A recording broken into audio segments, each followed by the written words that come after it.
어제 이재명 정부가 임기 5년간 추진할 국정과제 123건을 확정했습니다. 그 1호가 바로 대통령 4년 연임제 도입 등이 담긴 개헌이었습니다. 이제 관심은 이재명 대통령이 개헌을 통해서 연임을 할 수 있느냐, 이재명 대통령부터 적용이 되느냐일 텐데요. 대선 후보 시절부터 이 대통령은 헌법상 현행 현직 대통령에게는 적용되지 않는다라고 말해왔습니다.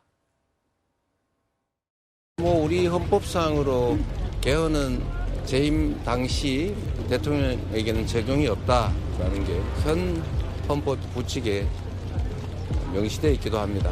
결정이 되면 1회 하나에 연임할 수 있다 이렇게 쓰면 되잖아요. 푸틴처럼 독재하려고 그런다 이러면 이게 정치가 되겠습니까? 이게 우리나라 정치의 수준을 떨어뜨리는 억지 왜곡 조작의 대표적 사례 같아요. 여러분은 저와 싫든 좋든 5년 동안 아닐 수도 있어요. 잠정적으로 5년 동안 대한민국 국정을 함께 책임져야 될 사람들입니다. 하나의 조직 구성원들이죠. 그러니까 지금 나에게 적용하려는 게 아니다라는 취지로 줄곧 이야기를 해왔는데 지난 2일에 민주당 원외지역위원장 등과의 만찬에서 정말 할 일이 많은데 임기가 4년 9개월밖에 안 남았다. 근데 이거는 해석하기 나름일 수 있는데 일단 야권에서는 강전 대변인님 의심을 거두지 않고 있는 것 같아요. 그렇죠. 대통령이 대선 후보였던 시절에도 연임이 아니라 중임이라는 표현을 쓴 바가 있었고 지금 조금 아까 대통령 이야기가 재임 당시 대통령에게는 효력이 없다. 이런 규정은 없지 않느냐라고 이야기를 하고 있습니다. 왜냐하면 지금 헌법 제128조에서는요. 개헌 제안 당시에 대통령에게 효력이 없다라고 규정을 하고 있거든요. 그렇다면 이 부분은 개헌을 제안한 것이 지금 정부인 것인가 혹은 대선 과정에서부터 있었던 일인가 이런 부분들도 이야기를 할 수가 있는 것이고 그리고 헌법을 개정을 하면서 지금 문제가 되고 있는 이 128조 자체도 개헌을 해버리겠다라고 이야기를 할 수가 있습니다. 이것은 헌법학자들 입장에서는 불가능하다라고 이야기를 하고 있습니다만 최근에 민주당과 이재명 대통령이 보여주고 있는 어떠한 사법부를 무력화하려는 모습들 대통령이 국민으로부터 직접 선출되었기 때문에 못할 것이 없다라는 뉘앙스로 계속적으로 이야기를 하고 있기 때문에 저희 국민의 입장에서는 이번에 개헌 논의를 1호 국정과제로 진행을 하겠다는 것에 있어서 진정성이 의심될 수밖에 없다라고 말씀드립니다. 성 부의장의 반론을 듣기 전에 장동혁 대표의 목소리가 하나 더 준비되어 있습니다. 방금 말씀 주신 이 의심이 압축된 표현일 것 같은데 들어보시죠.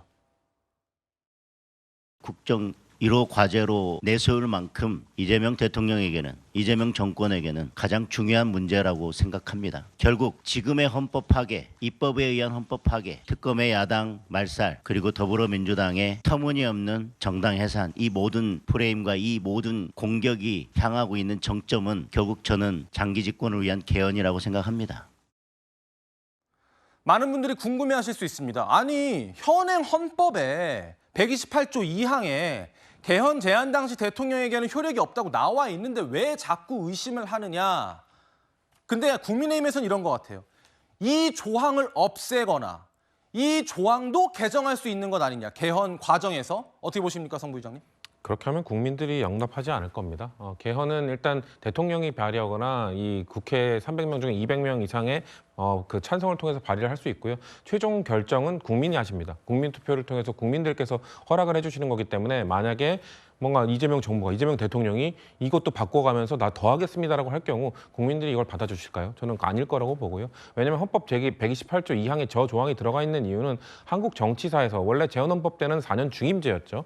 이승만 대통령이 그거 고치면서 장기 집권하려고 했었고 실제 장기 집권했고요. 박정희 대통령 역시 그거 고쳐가면서 장기 집권했습니다. 이런 것 때문에 1987년에 민주화 헌법을 만들 때 이 임기를 건드리는 사람은 이 혜택을 못 보도록 박아놓은 겁니다. 이거를 바꾸기는 좀 매우 어려울 거라고 보고요. 다만 이 우려 때문에 5년 단임으로 해놓은 것, 아까 이재명 대통령이 원외 지역위원장과의 만찬에서 4년 9개월 짧다고 말씀하신 게 5년 단임제로 국한시켜 놓으면서 한국의 대통령들은 늘 조급했거든요. 뭔가 5년 안에 뭔가 임기 내에 성과를 내야 된다는 그 조급함 때문에 이거를 4년 중임제, 다음 대통령부터는 좀 8년이라는 넉넉한 시간 동안 정책을 추진할 수 있도록 해야 되는 차원에서 4년 중임제를 전 제안한 거라고 보기 때문에 그런 의심은 좀 거두시라, 제발 좀 거두시라 말씀하고 싶습니다. 근데 의심을 거두 거두고 싶으면서도 거두지 못하는 그 한 톨의 여지가 항상 남는 것 같은 게 대통령도 그렇고 이한주 원장도 그렇고요.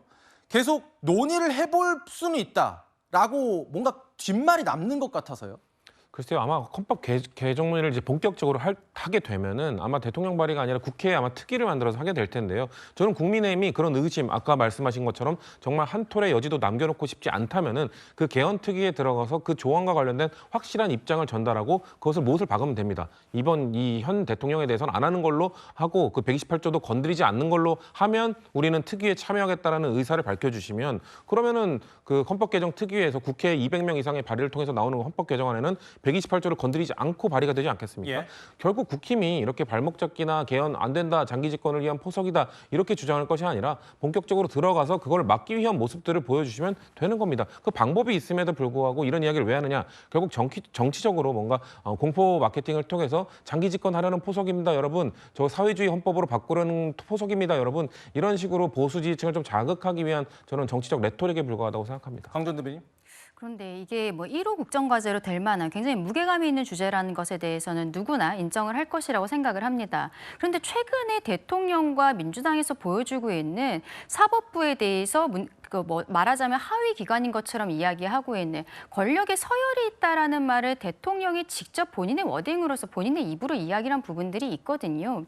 그렇다면 지금 규정이 되어 있는 부분에 있어서도 제가 아까 뭐 재임 당시 이런 부분에 대해서도 개헌을 제안할 당시 이것에 대해 말장난이다. 이것은 지금이 아니라 우리가 대선 과정에서도 이야기를 했으니까 그때의 대통령은 이재명이 아니지 않았냐. 이런 이야기도 충분히 할 수 있는 것이고 국민들께서 원하고 계시기 때문에 개헌에 있어서의 어떠한 한계라는 것은 없는 것이죠. 이 제한을 두고 있는 128조에 대해서도 개정할 수 있다라고 이야기할 수 있다라고 보는 게 최근에 대통령께서 국민이 모든 것을 결정할 수 있다라는 어떠한 사탕발림성의 발언을 통해서 결국에는 모든 사법부 그리고 모든 규정에 대해서 바꿀 수 있다라는 형태로 이야기를 하고 있는 것이죠. 국민들께서 이 부분에 대해서 의구심을 가지시고 계시면은 대통령실에서 여기에 대해 전혀 그런 상황이 아니다라는 것을 명확하게 입장을 밝히면 됩니다. 그런데 입장 같은 것은 전혀 밝히지 않고 오히려 약간씩 여지를 주는 듯한 발언들을 대통령과 정부가 하고 있기 때문에 거기에 대해서 문제 제기를 하고 있는 것입니다. 예. 사실 이 대통령 4년 연임제 혹은 4년 중임제 개헌 관련해서는 지난 2007년에 노무현 전 대통령이 국민들께 담화로 제안한 바가 있습니다. 당시 노무현 전 대통령은 개헌할 기회는 20년에 한 번밖에 없다. 이번 기회를 놓치면 다시 20년을 기다려야 한다. 그런데 20년이 흐른 겁니다. 당시 노무현 전 대통령의 목소리를 준비했습니다. 대통령이든 국회의원이든 임기를 줄인다는 것은 대통령이나 국회의원 어느 쪽도 수용하기 어렵기 때문에 사실상 불가능한 것입니다. 따라서 우리 헌법상 대통령과 국회의원의 임기를 특별히 줄이지 않고 개헌을 할 수 있는 기회는 20년에 한 번밖에 없습니다. 이번을 넘기면 다시 20년을 기다려야 합니다. 개헌은 대통령 선거를 앞둔 어느 정치 세력에게도 유리하거나 불리한 의제가 아닙니다. 누가 집권을 하든 보다 책임 있고 안정적으로 국정을 운영할 수 있는 기반을 만들자는 것입니다. 대통령실 관계자는 이렇게 설명합니다. 개헌을 완수하겠다는 목표 시기는 사실상 이번 정권 임기 내다. 그러니까 노무현 전 대통령이 띄웠던 이 개헌을 이재명 정부에서 완수하겠다. 그러면 노무현 전 대통령이 말한 그 20년이라는 시기가 완성되는 셈이겠죠. 강전의 전 대변인님, 성치훈 부의장께서 말씀하신 것처럼 국민의힘에서 이 개헌이라는 목표를 이루겠다는 그 뜻을 같이 한다면 네. 세부 조건은 확실히 못 박으면서 그 개헌특위 안에서 논의를 할 수 있지 않을까요?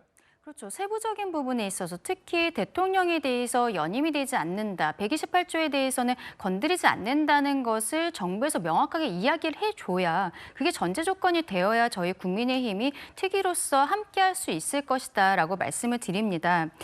지난 대선 과정에서 임기 단축 개헌에 대한 이야기들도 저희 국민의힘 대권 주자들을 중심으로 해서 이야기들이 많이 나왔는데 예. 이재명 대통령은 그런 이야기들을 하지 않았죠. 그리고 개헌 자체도 초반에 처음에는 본인의 대선 공약에 포함이 되어 있지도 않았던 상황이었습니다. 그런데 민주당 내 다른 주자들이 개헌에 대한 이야기를 하면서 어떻게 보면은 본인이 뒤늦게 여기에 대해서 추가하는 듯한 모습을 보였거든요. 그럼에도 불구하고 어쨌든 국민들께서는 개헌에 대해 지대한 관심을 갖고 계시기 때문에 1호 국정과제로 지정했다라는 것에 대해서는 높게 평가하고 싶습니다만 결국에는 함께하겠다라는 것을 보이려면은 본인들의 정말로 이게 이재명 그리고 민주당의 연임 이런 것들을 위한 것이 아니라는 것에 대해서는 진정성 있게 국민들께 보여드려야 되는 것이 아닌가. 저희 국민의힘이 개헌특위를 들어가는 것을 넘어서서 국민들께서 이 부분에 대해서 납득을 하셔야 다음 스텝으로 넘어갈 수 있을 것이다라고 말씀드립니다. 예, 사실 이 개헌 문제는 여야를 막론하고 공감대가 있는 영역일 겁니다. 그렇기 때문에 지금 여야가 극한 대립을 하고 있지만 공통의 목표 완수를 위해서 세부적인 논의를 좀 더 해줬으면 하는 바람입니다.